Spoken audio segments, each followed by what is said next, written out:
Negative তৈরি করে, বয়ান তৈরি করে জাতিকে বিভক্ত করেছে। আর আপনারা নির্বাচনের আগে বলেছিলেন আমরা নির্বাচিত হলে সরকার গঠন করলে সবাইকে নিয়ে আমরা সরকার গঠন করে দেশ চালাবো। এখন আপনারা কি করছেন? এক দলকে পাঠিয়ে দিচ্ছেন পাকিস্তান, আরেক দলকে পাঠিয়ে দিচ্ছেন পেশোয়ার, আরেক দলকে পাঠিয়ে দিচ্ছেন আরো কোনো দেশে। আর নিজেরাই দেশের জমিদারি দখল নিতে চাচ্ছে। মনে রাখবেন, জুলাইয়ের দুইটা স্লোগান ছিল বড় শক্তিশালী। একটা ছিল উই ওয়ান্ট জাস্টিস, আরেকটা ছিল দেশটা কারো বাপের নয়।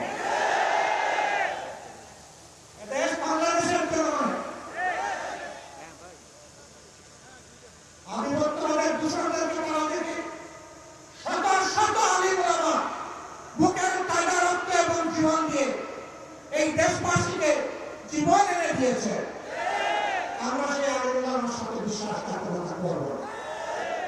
আমাদের যে যুব সমাজ, যে শ্রমিক সমাজ, যে কৃষক সমাজ, আপামর জনগণ, এমনকি 4 বছরের শিশু জীবন দিয়ে আমাদেরকে ঋণী করে গিয়েছে। আমরা তাদেরকে কথা দিচ্ছি, আমরা তোমাদের সাথে বেইমানি করব না। তোমাদের শর্ত বাস্তবায়নে আমরা অবিচল সামনে এগিয়ে যাব ইনশাআল্লাহ।